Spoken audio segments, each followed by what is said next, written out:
जी Madho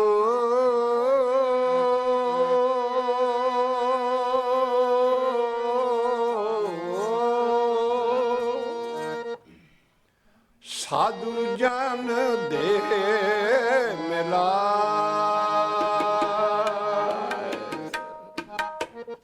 cut कर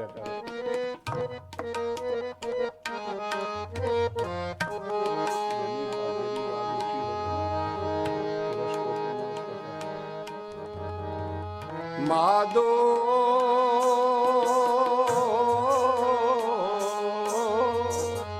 साधु जन देह मिला देखत दर्श पाप सब नाश देखत दर्श पाप सब नाश पवित्र परम पद पार माधो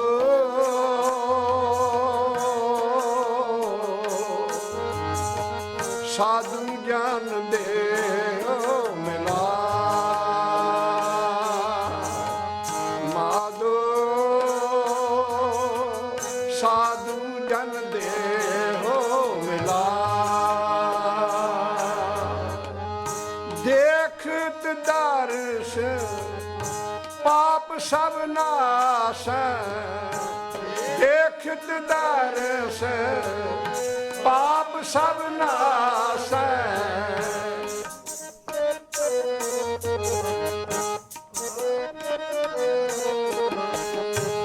देखत दर्श पाप सब नाश पवित्र परम पद पाए जी माधो साधु जन दे मिला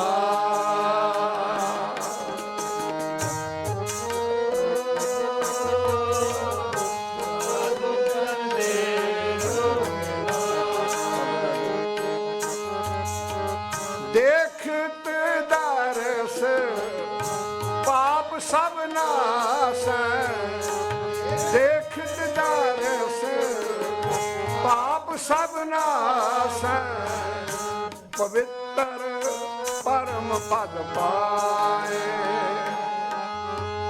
माधो साधु जन देह मिलाए माधो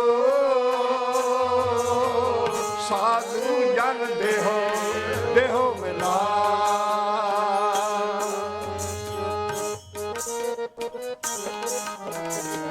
राम नाम रतन कोठड़ी राम नाम रतन कोठड़ी गढ़ मंदिर एक लुकानी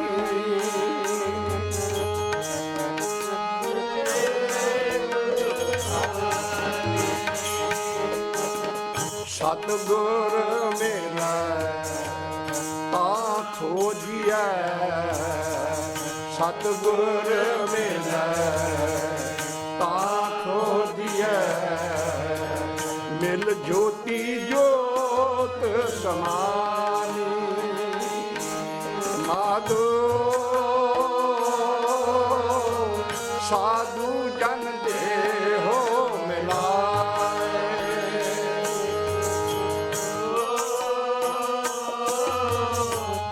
साधु जन देहो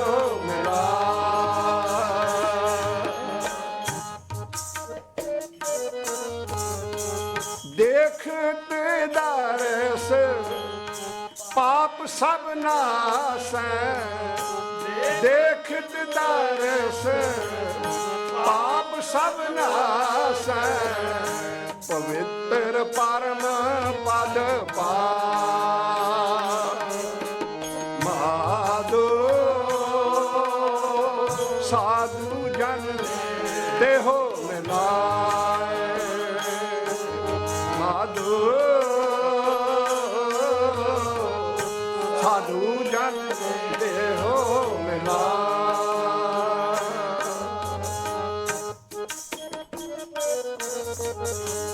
पंच चोर मिल लागे नगरिया पंच चोर मिल लागे नगरिया राम नाम तन हिरिया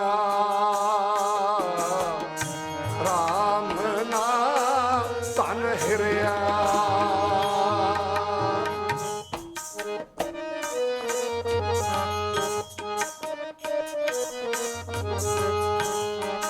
गुरमत खोज परे तब पकड़े गुरमत खोज परे गुरमत खोज परे गुरमत खोज परे तब पकड़े तन साबत रास उभरिया तन साबत रास उभरिया। माधो साधु जन देहो मिलाए माधो साधु जन देहो मिलाए।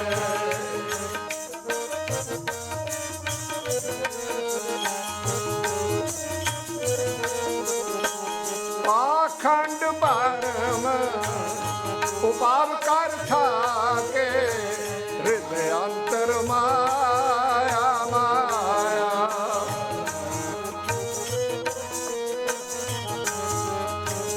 वो साधु पुरख पुरख पद पाया साधु पुरख पुरख पद पाया।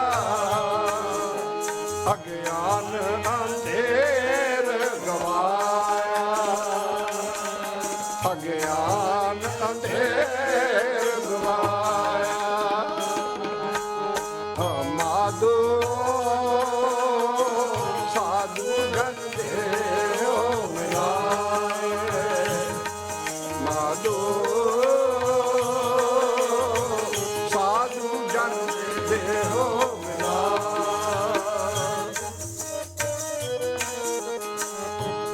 जगन्नाथ जगदीश गुसाई जगन्नाथ जगदीश गुसाई कर कृपा साध मिलावे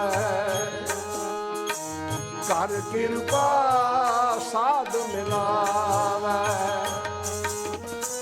छिटा ओ नानक शांत हुआ मन अंतर नानक शांत हुआ मन अंतर नित हृदय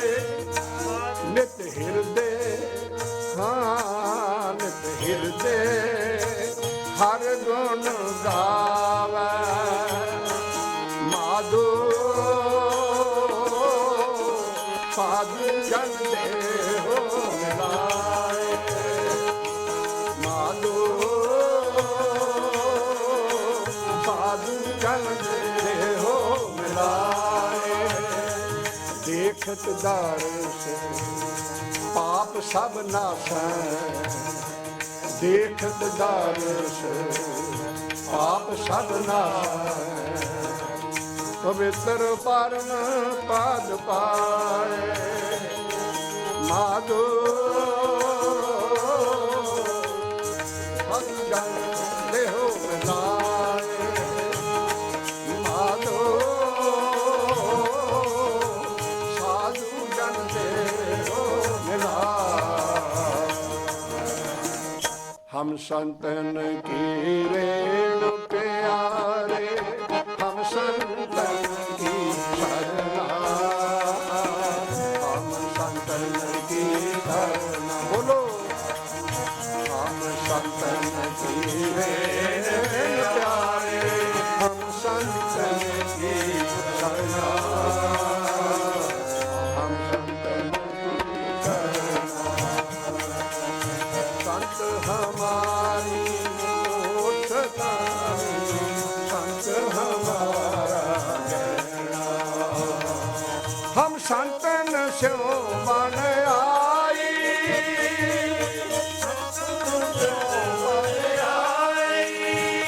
हम संतन स्यो बन आई।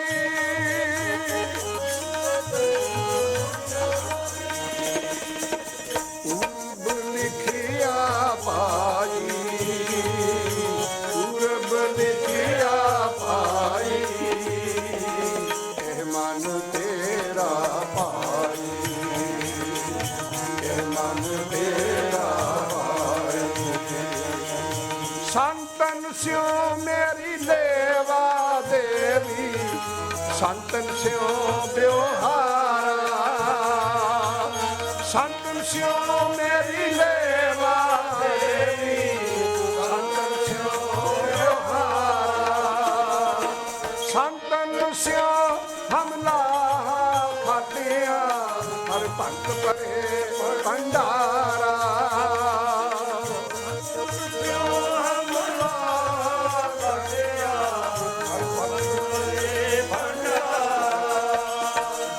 संतन मोको पूंजी सौंपी,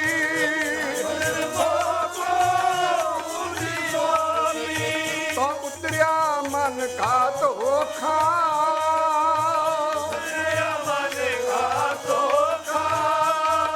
तो धर्म राय अब कहाँ करेगो, धर्म राय अब कहाँ करेगो।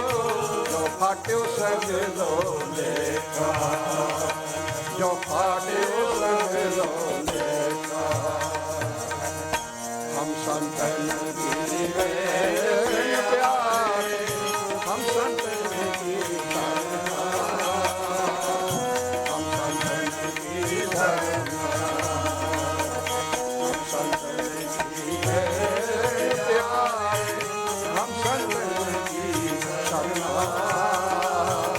हम संतन की शरणा, हम संतन की शरणा। गुरु की संगत, समा अपनी चाल तुरिया जा रहा है। बहुत कोशिशां मनुख करता है, साइंटिस्टां ने भी बहुत कुछ खोजां कीतियां ते कर रहे होंगे, पर उन्हें विच इह समर्था नहीं है भी इस समय नूं कढ़ा सकन। समा नहीं उन्हां दे बस विच भी वो ठहरा लैन। हो सकदा तुसीं मेरी अगली गल दे नाल सहमत ना होवो। जिथे आके संसार दा ज्ञान, संसार दी साइंस, संसार दी खोज, संसार दी टैक्नोलॉजी हथ खड़े कर जाए, कई ऐसिया वस्तुआं जिन्हां दा उन्हां दे कोल कोई इलाज ना होवे, तां एक गुरमुख दे शब्द दे विच इह बल वा, वो गल वो कर सकता है। बहुत सारे महापुरखों के जीवन दे विच उन्हां दियां कमाइयां दा सदका, उन्हां दियां अगाध बहुत बेअंत कमाइयां दा सदका ये समा भी उन्हां दे वस विच आ जाता है, हथ विच आ जाता है। चाहण तां सुइयां घड़ियां दियां खड़ियां हो जांदियां, पता नहीं लगता भी समा किधर नूं जांदा किधर नहीं, की बजिया की नहीं बजिया। ये सारी टैक्नोलॉजी गुरमुख के बचन दृष्टि का सदका खलो जाती है। दुनिया दे विच जे कोई थिर चीज़ है ना, थिर एवर स्टैंडिंग, वो सवाए कुदरत तो कोई चीज़ नहीं है। ਕੁਦਰਤ ਦੇ ਹੁਕਮ ਦੇ ਅੰਦਰ ਸੰਸਾਰ ਦੀ ਖੇਡ ਚੱਲਦੀ ਹੈ, ਤੇ ਜੇ ਕੁਦਰਤ ਨੂੰ ਇਹ ਮਨ ਦੇ ਵਿੱਚ ਆ ਜਾਏ ਤਾਂ ਫਿਰ ਸੰਸਾਰ ਦੀ ਖੇਡ ਜਿਹੜੀ ਹੈ ਨਾ, ਉਹਦੇ ਵਿੱਚ ਵੀ ਤਬਦੀਲੀ ਆ ਸਕਦੀ ਹੈ। ਸਾਧੂ ਗੁਰਮੁਖ ਕਿਸੇ ਪੁਸ਼ਾਕ ਦਾ ਨਾਂ ਨਹੀਂ ਹੈ, ਕਿਸੇ ਭੇਖ ਦਾ ਨਾਂ ਨਹੀਂ ਹੈ।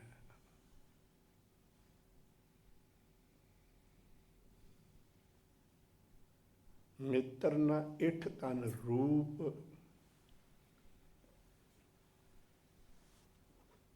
ਤਨ ਕਿਛ ਸਾਕ ਨ ਸਿਨਾ।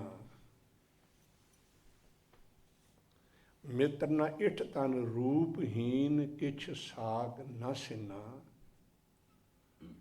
ਕੋਈ ਨਾ ਹੋਵੇ ਉਹਦਾ ਰੂਪ ਵੀ ਨਾ ਹੋਵੇ, ਬਹੁਤ ਕੁਝ ਹੀ ਸ਼ਕਲ ਹੋਵੇ, ਉਹਦਾ ਕੋਈ ਮਿੱਤਰ ਵੀ ਸੰਸਾਰ ਵਿੱਚ ਨਾ ਹੋਵੇ, ਉਹਦੇ ਪਾਸ ਕੋਈ ਪੈਸਾ ਦਮੜੀ ਵੀ ਪੱਲੇ ਨਾ ਹੋਵੇ। ਪਰ ਜੀਵਨਵਾਸ ਉਹਦੀ ਪਦਵੀ, ਉਹਦਾ ਰੂਪ, ਉਹਦੀ ਕਰਤ ਕਮਾਈ ਦੱਸਦੇ ਨੇ।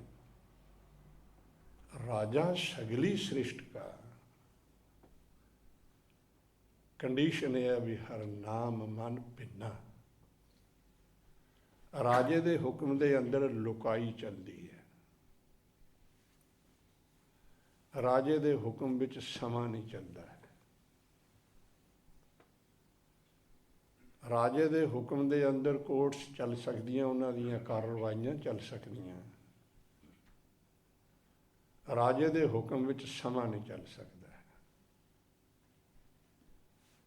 ਤੇ ਜਿਹਦੀ ਬਾਤ ਦੱਸਦੇ ਨੇ ਵੀ ਜਿਹਦਾ ਕੋਈ ਵੀ ਨਾ ਹੋਵੇ, ਕੁਛ ਵੀ ਨਾ ਹੋਵੇ,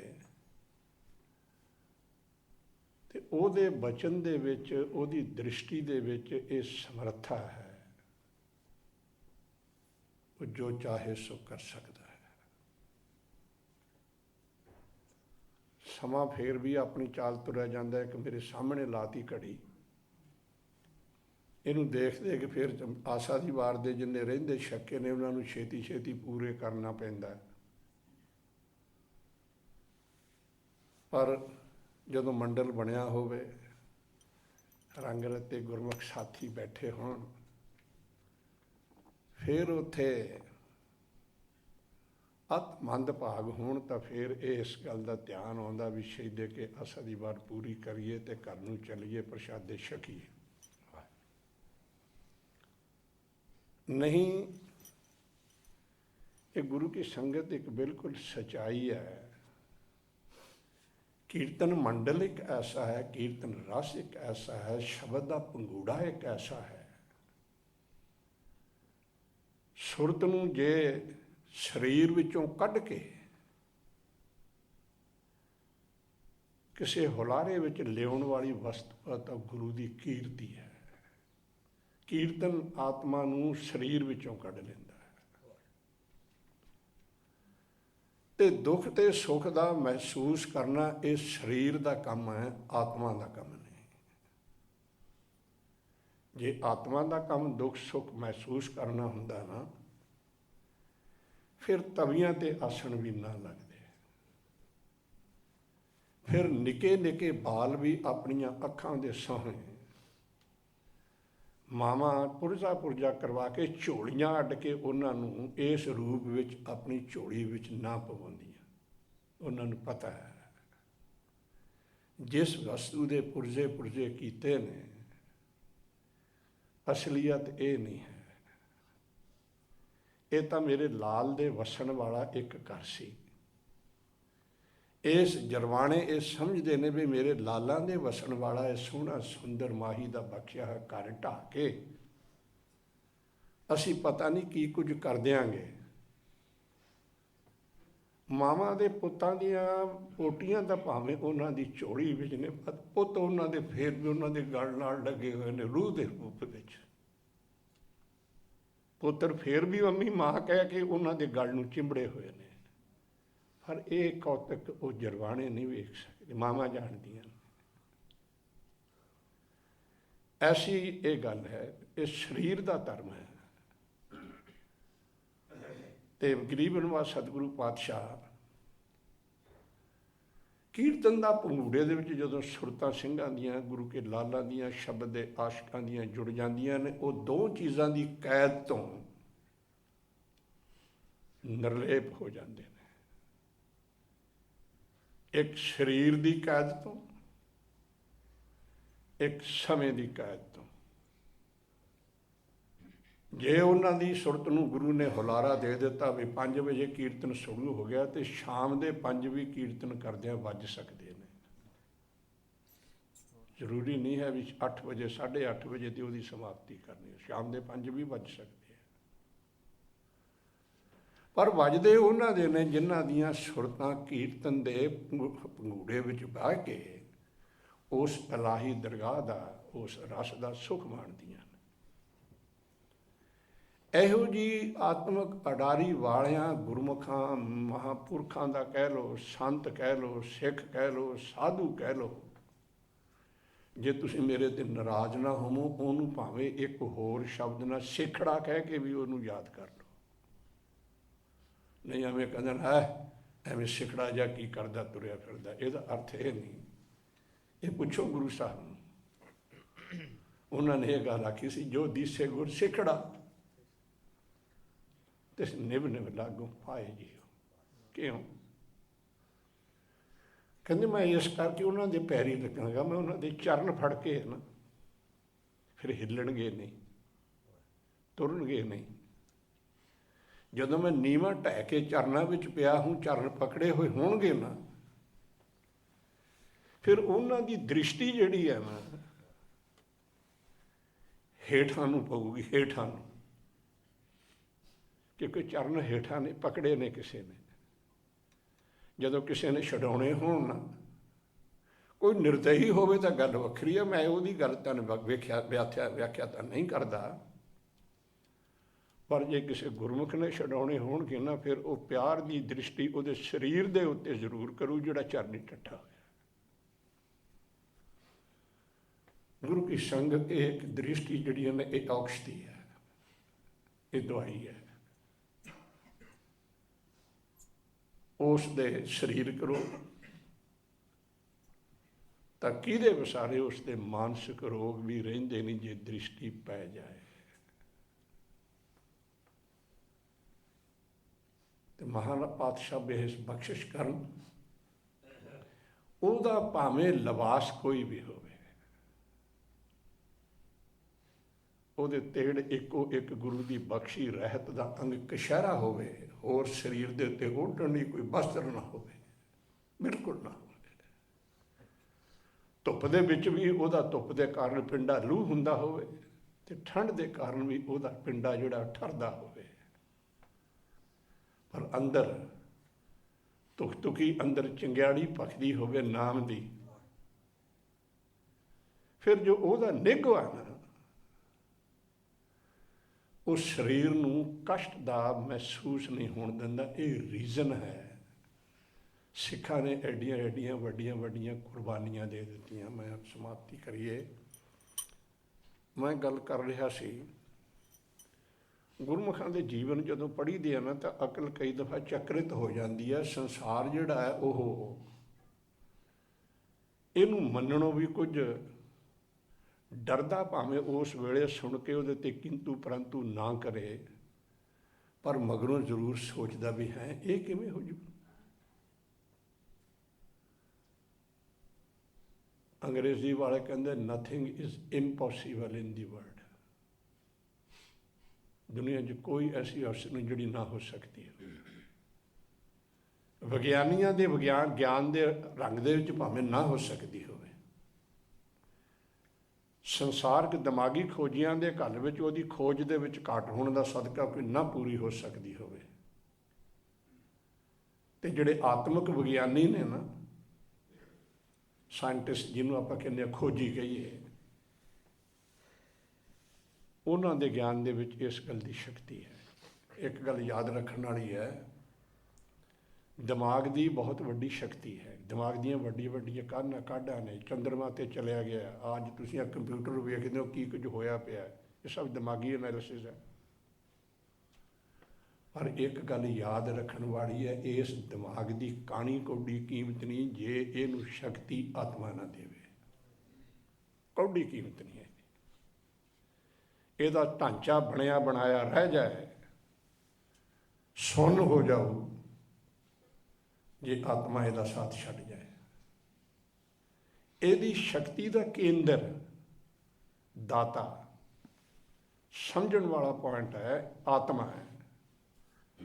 आत्मा है धर्म का आधार। जिवें कल भाई साहब कहते सी, आत्मा धर्म का आधार, क्योंकि परम आत्मा का यह जुज होने करके फिर ये सारे ज्ञानां का भंडार ये है। ये किसी अंग नूं ना अप्रवान कर देवे ना मन्ने, ਕੰਨ भी सुननों हट सकते हैं, रसना बोलनों भी हट सकती है, नेत्र देखनों भी हट सकते हैं, दिमाग भी बिल्कुल डल हो सकता है। पर जे आत्मा जागृति दे विच होवे, ज्ञान ते कर्म इंद्रे भी गुरमुख जे चाहण तां उन्हां दी सारी आयु वरेस कम करते रहंदे ने। मैं गल तुहाडे नाल साझी करदा सी, साधु कोई भेख दा नाम नहीं गुरमुखो, साधु करनी का नाम है। करनिया तो साधु है। साधु का अर्थ होंदा जिन्हें अपना आपा साधिया होवे। ते कई गुरमुख ਇਹਦਾ अर्थ के करते हैं, काढ़ी नरक ते धू, एक पानी की तुक आउंदी है, जेड़ा सा अपनात नूं, मैं नूं, हौमै नूं धू के किसी दे विचों बाहर कढ़ देवे, धू के कढ़ देवे, वो है असली अर्थां विच साधु। हुण मैं तुहाडे नाल जे एक साधु गुरमुख की गल साझी करां, मैं उहदा चेहन चक्कर तां बयान नहीं कर सकदा क्योंकि मैं दर्शन नहीं कीते। मैनूं ये सरोद जरूर मिली है कि जे कोई गुरमुख उस व्यक्ति के दर्शन करे ना, ਉਹਦੇ ਲੀੜੇ देखे, ਉਹਦੇ वस्त्र वेखे, ਉਹਦੇ ਪਹਿਰਾਵੇ ਦੇ ਪਹਿਨਣ ਦਾ ਢੰਗ वेखे,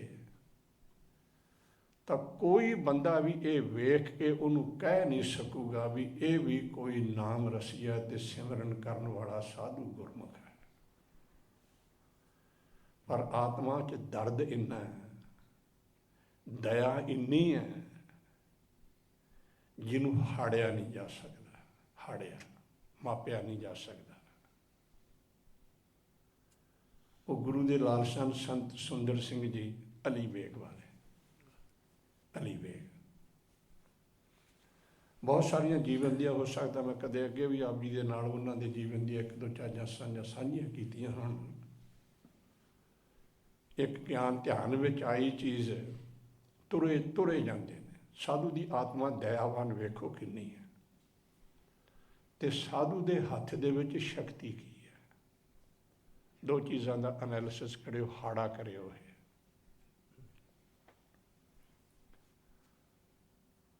तुरे आउंदे ने, कोई एक मनुख, कोई सज्जन व्यापारी कह लो, गावां दा टोला लई तुरे आउंदा, गाइयां दा, काउस दा। वो टोला वो है जिहड़ा दुध नहीं दिंदा है। आम आपां पिंडां विच शहरां विच देखदे हां, जदों कोई गऊ दुध देणों हट गए तो मालक उसका रस्सा गड़ों खोल के तो दो मारदा उहदे डंडे घरों बाहर कढ़ दिंदा है। जा जिधर तेरी मर्जी तुरी फिर, तेनों मेरे तो कोई लाभ, तेरे तो मैनू कोई लाभ नहीं, तो तेरा मेरा हुण कोई संबंध नहीं रहा। ऐसियां गाइयां नूं वो इकट्ठे करके ले आउंदे ने, ते संत सुंदर सिंह जी होणां दी उन्हां दे उत्ते दृष्टि पै गई। पशु कहने ना पहना, जदों ये गाइयां वल झाके वो तुरिया जांदा गाइयां दा बाकी इन्हां कनी वेखण लग गया। नहीं तो मनुख मनुख नूं नहीं देखदा, पशु की ते मनुख नूं वेखे। गावां ने भी मूँह चक के साइड ते खड़े ने, सीधियां तुरियां जांदियां, धौणा मोड़ के उन्होंने भी उन्हें कन्नी देखना शुरू करता। संत सुरमिंदर सिंह जी कहते खड़ गए, गाइयां भी खड़ गई। ਗਾਈਆਂ ਖੜ ਗਈਆਂ ਤੇ ਉਹ ਜਿਹੜਾ ਗਾਈਆਂ ਦਾ ਮਾਲਕ ਸੀ ਉਹਨੂੰ ਪੁੱਛਣ ਲੱਗੇ ਵੀ ਪਿਆਰਿਆ ਤੂੰ ਇਹ ਕਿੱਥੇ ਚੱਲਿਆ? ਉਹ ਕਹਿੰਦਾ ਜੀ ਮੈਂ ਹੁਣ ਇੱਥੇ ਬਾਹਰ ਬੁੱਚੜਖਾਨਾ ਉੱਥੇ ਲੈ ਕੇ ਚੱਲਿਆ। ਇਹਨਾਂ ਤੋਂ ਮਨੁੱਖ ਨੂੰ ਲਾਭ ਨਹੀਂ ਹੈ ਕੋਈ, ਤੇ ਜਿਹੜੀ ਵਸਤੂ ਤੋਂ ਮਨੁੱਖ ਨੂੰ ਲਾਭ ਨਾ ਹੋਵੇ ਮਨੁੱਖ ਉਸ ਨੂੰ ਕੋਲੇ ਨਹੀਂ ਰੱਖਦਾ ਹੈ। ਮਨੁੱਖ ਦੀ ਫਿਤਰਤ ਹੈ। ਤੇ ਕਹਿਣ ਲੱਗੇ ਵੀ ਜਿਨ੍ਹਾਂ ਕੋਲ ਤੂੰ ਲੈ ਕੇ ਚੱਲਿਆ ਬੁੱਚੜਖਾਨੇ ਤੇ ਉਹ ਵੀ ਤਾਂ ਮਨੁੱਖ ਨੇ, ਇੱਕ ਹੋਰ ਕੁਛ ਨੇ। ਕਹਿੰਦੇ ਹੈ ਤਾਂ ਮਨੁੱਖ ਨੇ, ਪਰ ਉਹਨਾਂ ਨੂੰ ਇਹਨਾਂ ਦੇ ਵਿੱਚੋਂ ਇੱਕ ਚੀਜ਼ ਵਿਸਦੀ ਹੈ, ਇੱਕ ਚੀਜ਼ ਦਿਸਦੀ ਹੈ। ਮੈਨੂੰ ਵੀ ਇੱਕ ਚੀਜ਼ ਦਿਸਦੀ ਹੈ। ਮੈਂ ਇਹਨਾਂ ਨੂੰ ਉਹਨਾਂ ਮਨੁੱਖਾਂ ਕੋਲੇ ਲੈ ਕੇ ਜਾਊਂਗਾ ਤੇ ਜਿਨ੍ਹਾਂ ਦੀ ਮੇਰੀ ਸੰਧੀ ਰਲਦੀ ਹੈ। ਉਹ ਮੈਨੂੰ ਇਹ ਜਦੋਂ ਮੈਂ ਲਿਜਾਵਾਂਗਾ ਇਹਨਾਂ ਦੇ ਵੱਟੇ ਮੈਨੂੰ ਪੈਸੇ ਦੇਣਗੇ ਤੇ ਉਹਨਾਂ ਪੈਸਿਆਂ ਦੇ ਨਾਲ ਮੈਂ ਆਪਣੇ ਟੱਬਰ ਦੀ ਪੂਰਤ ਪਰਵਰਿਸ਼ ਕਰੂੰਗਾ। ਤੈਨੂੰ ਉਹ ਪੈਸੇ ਦੇ ਦੇਣਗੇ, ਫਿਰ ਉਹਨਾਂ ਨੂੰ ਇਹਨਾਂ ਤੋਂ ਕੀ ਲਾਭ ਹੋਊ? ਉਹ ਕਹਿਣ ਲੱਗੇ ਜੀ ਉਹ ਇਹਨਾਂ ਦੇ ਗਲ ਕੱਟਣਗੇ, ਵੱਢਣਗੇ, ਇਹਨਾਂ ਨੂੰ ਪੁਰਜੇ ਖੱਲ ਲਾ ਕੇ ਇਹਨਾਂ ਨੂੰ ਬਾਜ਼ਾਰ 'ਚ ਵੇਚਣਗੇ, ਇਹਨਾਂ ਨੂੰ ਚੌਗੁਣੇ ਪੈਸੇ ਮਿਲਣਗੇ, ਉਹਨਾਂ ਨੂੰ ਵੀ ਲਾਭ ਹੋਊਗਾ ਹੈ। ਉਹ ਇਹਨਾਂ ਨੂੰ ਵੱਢ ਕੇ ਇਹਨਾਂ ਨੂੰ ਮਾਰ ਕੇ ਪੈਸੇ ਕਮਾਉਣਗੇ ਤੇ ਤੂੰ ਉਹਨਾਂ ਮਾਰਨ ਵਾਲੇ ਕਸਾਈਆਂ ਦੇ ਕੋਲ ਤੂੰ ਇਹਨਾਂ ਨੂੰ ਵੇਚਣ ਜਾਵੇਂਗਾ। ਸੰਤ ਬਾਬਾ ਸੁੰਦਰ ਸਿੰਘ ਜੀ ਕਹਿਣ ਲੱਗੇ ਵੀ ਗੁਰਮੁਖਾ ਇਹ ਇਹਨਾਂ ਗਾਈਆਂ ਦਾ ਤੂੰ ਕੀ ਲੈਣਾ, ਤੈਨੂੰ ਕਿੰਨੀ ਕੁ ਵੱਟਕ ਮਿਲ ਜੂ? ਅੰਦਾਜ਼ਨ ਉਸਨੇ ਦੱਸਿਆ ਕਿਉਂਕਿ ਨਿੱਤ ਵੇਚਦਾ ਹੁਣ ਵੀ ਇੰਨੇ ਪੈਸੇ ਮਿਲ ਜਾਣਗੇ। ਕਹਿਣ ਲੱਗੇ ਚੰਗਾ ਫਿਰ ਤੂੰ ਹੁਣ ਇਹਨਾਂ ਨੂੰ ਸਾਡੇ ਡੇਰੇ ਸਾਡੇ ਨਾਲ ਲੈ ਚੱਲ। ਡੇਰੇ ਗਾਈਆਂ ਆ ਗਈਆਂ, ਸੰਤ ਵੀ ਆ ਗਏ ਨਾ। ਸਿੰਘਾਂ ਨੂੰ ਹੁਕਮ ਹੋਇਆ ਵੀ ਗੁਰਮੁਖੋ ਕੀਲੇ ਗੱਡ ਕੇ ਇਹਨਾਂ ਦੇ ਗਲ 'ਚ ਰੱਸੇ ਪਾ ਕੇ ਇਹਨਾਂ ਨੂੰ ਬੰਨ੍ਹ ਦਿਓ। ਹੁਕਮ ਦੀ ਪਾਲਣਾ ਹੋ ਗਈ। ਕੁਝ ਮੇਰੇ ਵਰਗੇ ਚਤਰ ਬੁੱਧੀ ਵਾਲੇ ਵੀ ਵਿੱਚ ਹੋਣਗੇ ਉੱਥੇ, ਜਿਨ੍ਹਾਂ ਨੂੰ ਅਕਲ ਦੇ ਤਕਾਜ਼ੇ ਹੋਣ। ਉਹਨਾਂ ਨੇ ਵੇਖ ਲਿਆ, ਕਹਿਣ ਲੱਗੇ ਵੀ ਇਹ ਗਾਈਆਂ ਤਾਂ ਦੁੱਧ ਨਹੀਂ ਦੇਣ ਵਾਲੀਆਂ, ਮਹਾਂਪੁਰਖ ਇਹਨਾਂ ਦਾ ਟੋਲਾ ਇੱਥੇ ਹਕਾ ਲਿਆ ਇਹਨਾਂ ਨੇ, ਸਾਨੂੰ ਇੱਥੇ ਕੀ ਇਹਨਾਂ ਦਾ ਲਾਭ ਹੋ? ਪੱਠੇ ਕਿੱਥੋਂ ਲਿਆ ਕੇ ਪਾਵਾਂਗੇ? ਚਲੋ ਪਾਵਾਂਗੇ ਤਾਂ ਬਚਨ ਮੰਨ ਕੇ ਜ਼ਰੂਰ, ਲਾਭ ਕੀ ਹੋ? ਉਹ ਵੀ ਮਹਾਂਪੁਰਖਾਂ ਨੂੰ ਕਹਿਣ ਲੱਗੇ ਮਹਾਰਾਜ ਜੀ ਹੱਥ ਜੋੜ ਕੇ ਬੇਨਤੀ ਹੈ ਵੀ ਹੁਕਮ ਤਾਂ ਤੁਹਾਡਾ ਜੋ ਹੋਵੇ ਉਹ ਕਰਾਂਗੇ, ਪਰ ਇਹ ਤਾਂ ਫੰਡਰ ਨੇ ਜਿਨ੍ਹਾਂ ਨੇ ਦੁੱਧ ਨਹੀਂ ਦੇਣਾ। ਤੇ ਜੇ ਪਸ਼ੂ ਗਾਂ ਮੱਝ ਦੁੱਧ ਨਹੀਂ ਦਿੰਦੀ ਤਾਂ ਉਹਦਾ ਲਾਭ ਮਨੁੱਖ ਨੂੰ ਕੀ, ਆਪਾਂ ਕੀ ਕਰਨੀ ਐਵੇਂ ਇਹ? ਐਸਾ ਵੀ ਸਿੰਘਾਂ ਨੇ ਵੀ ਵਿਚਾਰ ਦਿੱਤਾ। ਮਹਾਂਪੁਰਖਾਂ ਨੇ ਸੁਣ ਲਿਆ। ਸੁਣ ਕੇ ਤੁਸੀਂ ਕਹਿੰਦੇ ਵੀ ਜਿਹੜਾ ਤੁਹਾਨੂੰ ਬੇਨਤੀ ਕੀਤੀ ਹੈ ਉਹ ਕਰੋ। ਉਹਨਾਂ ਨੇ ਬੇਨਤੀ ਮੰਨ ਕੇ ਕਰਕੇ ਉਹਨਾਂ ਨੇ ਪੈਸੇ ਜਿੰਨੇ ਕਹੇ ਤਾਂ ਉਹਨਾਂ ਨੂੰ ਦੇ ਕੇ ਦੇ ਦਿੱਤਾ, ਤੋੜ ਦਿੱਤਾ। ਹੁਣ ਅਗਲੇ ਬਚਨ ਜਿਹੜਾ ਥੋੜ੍ਹੇ ਜਿਹੇ ਧਿਆਨ ਨਾਲ ਸੁਣਿਆ। ਉਹ ਬੰਨੀਆਂ ਹੋਈਆਂ ਵੀ ਉਹਨਾਂ ਦੇ ਵੱਲ ਝਾਕੀ ਜਾਂਦੀਆਂ, ਸਾਧੂ ਉਹਨਾਂ ਵੱਲ ਦੇਖੀ ਜਾਂਦਾ ਹੈ। ਫਿਰ ਉਹਨਾਂ ਨੇ ਉਹਨਾਂ ਨੂੰ ਮੁਖਾਤਬ ਕਰਕੇ ਇੱਕ ਗੱਲ ਆਖੀ, ਗੁਰੂ ਨਾਨਕ ਦੇ ਘਰ ਵਿੱਚ ਆਇਓ, ਗੁਰੂ ਨਾਨਕ ਦੇ ਘਰ ਵਿੱਚ ਆਇਓ, ਸੇਵਾ ਕਰਕੇ ਜਨਮ ਸਫਲਾ ਕਰ ਲਓ। ਸੇਵਾ ਕਰਕੇ ਜਨਮ ਸਫਲਾ ਕਰ ਲਓ। ਇੱਕ ਦਫਾ ਫੇਰ ਕਿਹਾ, ਸੇਵਾ ਕਰਕੇ ਜਨਮ ਸਫਲਾ ਕਰ ਲਓ। ਮਨੁੱਖ ਦਾ ਦਿਮਾਗ ਸੋਚੇਗਾ ਵੀ ਗਾਂ ਨੇ ਸੇਵਾ ਕੀ ਕਰਨੀ, ਤੇ ਗਾਂ ਦੀ ਸੇਵਾ ਇਹ ਸੀ ਵੀ ਸੇਵਾ ਗਾਈਆਂ ਤਦ ਕਰਨਗੀਆਂ ਨਾ ਜੇ ਦੁੱਧ ਦੇਣਗੀਆਂ ਤੇ ਗੁਰੂ ਕੇ ਲੰਗਰ ਵਿੱਚ ਉਹਦੀ ਵਰਤੋਂ ਹੋ, ਖੀਰ ਬਣੇਗੀ, ਗੁਰੂ ਦੀਆਂ ਸੰਗਤਾਂ ਛਕਣਗੀਆਂ, ਗੁਰੂ ਗੁਰੂ ਜਪਣਗੀਆਂ।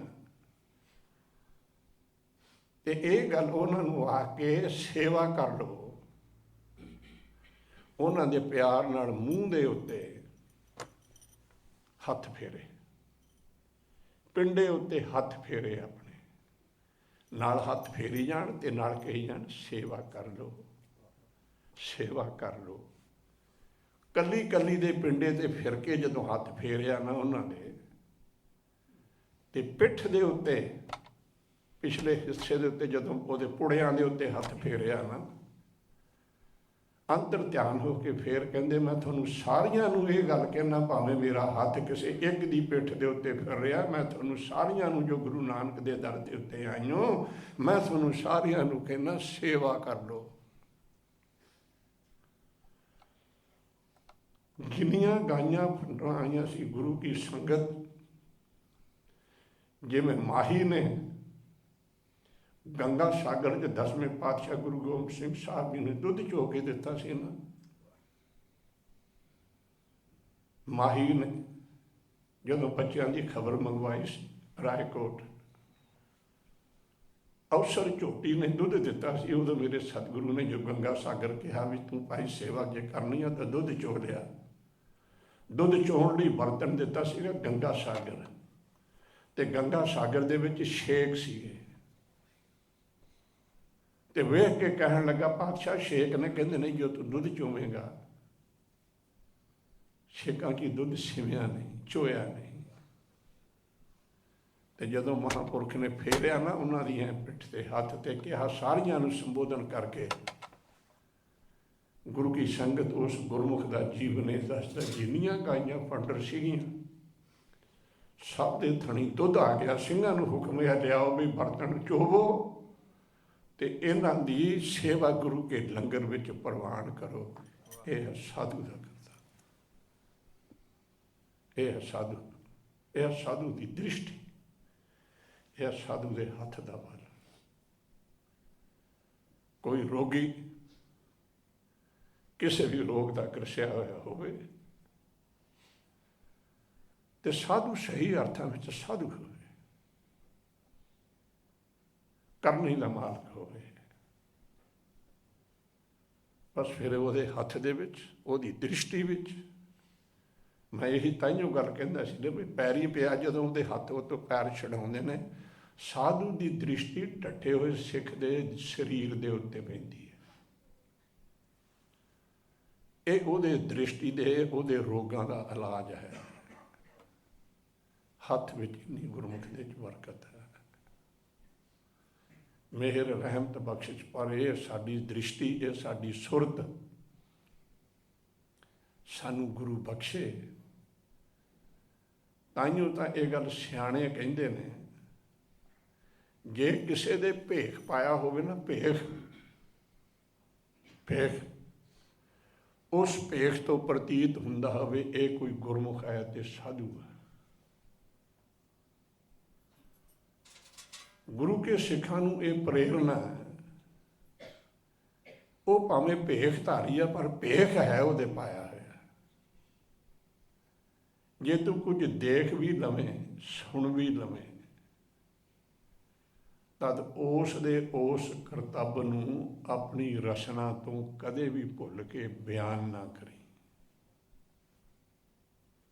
उहदे छिद्र नूं, उहदे डिफैक्ट नूं, उहदी ऊणताई, उहदी गलती नूं, उहदी भुल नूं, उहदी मिसटेक नूं तू अपनी रचना नाल कदे बोल के ना आखी। सो गुरु की संगत सतगुरु की महान बख्शिश है। रंग रंगते गुरु के ਸਿੰਘਾਂ ਦੀ संगत आपां नूं नसीब गुरु ने कराई है। पर जे करवाई है तो एक गल सतगुरु ये भी देवे, दृष्टि भी देवे, हिरदे दे अंदर प्यार ते भावना अदब भी देवे, हिरदे दे अंदर लोचा भी देवे। मैं मेरे अंतर लोचा मिलन की प्यारे, ये लोचा दी अंगियारी भी धुखदी रहे ते फिर अपना जन्म भी सफला। अरदास दी ये मंग पूरी होवे, गुरमुख दा मेल, सन्मुख दा दीदार, दरगाह दे बख्शे गुरु के लालां दी संगत। ते एक गल ये भी याद रखियो, भावें भोग वेले हाल खचा खच भरिया होया सी ते जिहड़े मूहरे सामने बैठ के कोई कीर्तन करते हैं, जदों देख लेना भी हुण वाढी पैनी शुरू हो गई है तो कला कला उठ उठ के तुरिया जांदा, बिरली रह गई है, ਤੇ ਦੇਖ ਕੇ ਮਨ ਨੂੰ ਉਸ ਵੇਲੇ ਘਬਰਾਹਟ ਨਹੀਂ ਹੋਣੀ ਚਾਹੀਦੀ। ਚਾਹੇ ਹੁਣ ਥੋੜੇ ਤੇ ਚਾਹੇ ਹੁਣ ਬਹੁਤੇ, ਗੱਲ ਵਪਾਰੀਆਂ ਦੀ ਹੈ, ਗੱਲ ਸੌਦਾ ਖਰੀਦਣ ਵਾਲਿਆਂ ਦੀ ਹੈ। ਗੁਰੂ ਸਾਹਿਬ ਪਾਤਸ਼ਾਹ ਕਹਿੰਦੇ ਨੇ, ਕਿਨਹੀ ਵਣਜਿਆ ਕੰਸੀ ਤਾਂਬਾ, ਕਿਨਹੀ ਲੌਂਗ ਸੁਪਾਰੀ, ਸੰਤੋ ਵਣਜਿਆ नाम गोविंद का, ऐसी खेप हमारी, हर के नाम के व्यापारी, ते हीरा हाथ चढ़िया निर्मोलक, खैड़ा कितों छुटिया छूट गई संसारी। ਆਪਾਂ ਇੱਥੇ ਬੈਠੇ ਹਾਂ, ਮੈਂ ਇੱਕੋ ਗੱਲ ਇੱਕ ਗੱਲ ਕਹਿਣੀ ਆ, ਜਿੰਨੇ ਆਸ਼ਿਕ ਪਿਆਰ ਦੇ ਵਿੱਚ ਬੈਠੇ ਆ ਉਹ ਵਧੀਆ ਹੈ, ਪਰ ਇਹ ਗੱਲ ਬਣੀ ਰਹੇ, ਆਪਾਂ ਸਾਰੇ ਹੀ ਰਲ ਕੇ ਵੀਰ ਨਿਰੰਜਨ ਸਿੰਘ ਜੀ ਦਾ ਆਪਾਂ ਸ਼ੁਕਰਾਨਾ ਕਰੀਏ। ਸ਼ੁਕਰਾਨਾ ਇਸ ਢੰਗ ਨਾਲ ਕਰੀਏ, ਸਿਰਫ ਇਹਨਾਂ ਨੂੰ ਥੈਂਕਸ ਇਹਨਾਂ ਨੂੰ ਨਾ ਕਹੀਏ, ਤੇ ਇਹ ਸ਼ੁਕਰਾਨਾ ਇਸ ਸ਼ਕਲ 'ਚ ਕਰੀਏ, ਹੈ ਗਰੀਬ ਨਿਵਾਜ ਧੰਨ ਸਾਹਿਬ ਸਤਿਗੁਰੂ ਸ੍ਰੀ ਗੁਰੂ ਗ੍ਰੰਥ ਸਾਹਿਬ ਪਾਤਸ਼ਾਹ, ਤਾਂ ਬਹੁਤ ਬਖਸ਼ਿਸ਼ਾਂ ਕੀਤੀਆਂ, ਗੁਰਮੁਖਾਂ ਦੇ ਮੇਲ ਬਖਸ਼ੇ, ਕੀਰਤਨ ਦੇ ਲਾਹੇ ਬਖਸ਼ੇ, ਸੰਗਤ ਦੇ ਦਰਸ਼ਨ ਬਖਸ਼ੇ, ਤੇ ਇਹ ਸਾਰੀ ਬਖਸ਼ਿਸ਼ ਦਾ ਕਾਰਨ ਮੇਰੇ ਵੀਰ ਭਾਈ ਸਾਹਿਬ ਭਾਈ ਨਿਰੰਜਨ ਸਿੰਘ ਜੀ ਦੇ ਉਦਮ ਦਾ ਸਦਕਾ ਹੈ। ਤੇ ਫਿਰ ਤੂੰ ਗੀਵਨਵਾ ਸੱਚੇ ਪਾਤਸ਼ਾਹ ਜੈਸਾ ਉਦਮ ਇਹਨਾਂ ਨੂੰ ਬਖਸ਼ਿਆ, ਇਹ ਸਾਰਿਆਂ ਨੂੰ ਬਖਸ਼ੀ, ਤੇ ਉਸ ਉਦਮ ਦਾ ਸਦਕਾ ਦੂਰੋਂ ਨੇੜਿਓਂ ਸੱਦੇ ਦੇ ਦੇ ਕੇ ਗੁਰਮੁਖ ਇਕੱਠੇ ਕੀਤੇ ਹੋਣ, ਤੇ ਮਾਨ ਸਰੋਵਰ ਦੇ ਉੱਤੇ ਫਿਰ ਹੰਸਾਂ ਦਾ ਝੁੰਡ ਹੋਏ, ਉੱਥੇ ਕੀਰਤਨ ਸ਼ਬਦ ਦੇ ਮੋਤੀਆਂ ਦਾ ਪਵੇ ਮੀਂਹ, ਤੇ ਗੁਰਸਿੱਖ ਹੰਸ ਜਿਹੜੇ ਨੇ ਉਹ ਫਿਰ ਉਸ ਸ਼ਬਦ ਦੇ ਮੋਤੀਆਂ ਦੀ ਚੁਗਣ ਚੋਗ, ਤੇ ਫਿਰ ਆਤਮਿਕ ਭੁੱਖਾਂ ਉਹਨਾਂ ਦੀਆਂ ਲੈਣ। ਸੋ ਆਪਾਂ ਇਹ ਅਰਦਾਸ ਹਿਰਦਿਓਂ ਕਰਨੀਆਂ, ਪਾਤਸ਼ਾਹ ਇਸ ਵੀਰ ਨੂੰ ਤੇ ਇਹੋ ਜਿਹੇ ਹੋਰਨਾਂ ਸਾਰਿਆਂ ਨੂੰ ਉਦਮ ਉਪਰਾਲਾ ਬਖਸ਼ੀ, ਐਸੀ ਗੱਲ ਐਸਾ ਉਦਮ ਇਹ ਕਰਦੇ ਰਹਿਣ। ਕਹਿੰਦੇ ਮੈਨੂੰ ਪਰ ਮੇਰੇ ਕੰਨੀ ਗੱਲ ਇਹ ਪਈ ਸੀ ਵੀ 9 ਵਜੇ, ਕਿਉਂ ਜੀ ਜਥੇਦਾਰ ਜੀ ਮੇਰੇ ਤੋਂ ਗਲਤੀ ਹੋ ਗਈ, 9 ਵਜੇ ਸਿਮਰਨ ਦਾ ਪ੍ਰੋਗਰਾਮ ਹੁੰਦਾ, ਮਿੰਟ 3-4 ਕੇ ਰਹਿੰਦੇ ਨੇ, ਪਰ ਅਸੀਂ ਵੀ ਥੋੜ੍ਹਾ ਜਿਹਾ ਤੇਜ਼ ਕਰ ਲੈਣਾ ਵੀ ਜੋ ਛੱਕੇ ਰਹਿੰਦੇ ਨੇ, ਜੇ 4-5 ਮਿੰਟ ਉੱਤੇ ਹੋ ਗਏ ਇਹਦੀ ਭੁੱਲ ਵਗਦੇ ਹੋ, ਤੇ ਰਹਿੰਦੇ 2 ਛੱਕੇ ਆਪਾਂ ਸ਼ਨੀਵਾਰ ਦੇ ਪੂਰੇ ਕਰ ਲਈਏ। ਜੋ ਮੈਂ ਕਿਸੇ ਗੁਰਮੁਖ ਦੀ ਵਿਥਿਆ ਤੁਹਾਡੇ ਨਾਲ ਸਾਂਝੀ ਕੀਤੀ ਹੈ, ਉਹਦੇ ਵਿੱਚ ਜੋ ਗਹਿਰਾਈ ਹੈ, ਜੋ ਉਹਦਾ ਤੱਤ ਹੈ, ਨਿਚੋੜ ਹੈ, ਉਹਨੂੰ ਪੱਲੇ ਬੰਨ੍ਹਣ ਦੀ ਲੋੜ ਹੈ, ਉਹ ਹਿਰਦੇ 'ਚ ਵਸਾਉਣ ਦੀ ਲੋੜ ਹੈ, ਦ੍ਰਿਸ਼ਟੀ ਵਿੱਚ ਵਸਾਉਣ ਦੀ ਲੋੜ ਹੈ, ਫਿਰ ਲੋਕ ਸੁਖੀ ਪਰਲੋਕ ਸੁਹੇਲੇ।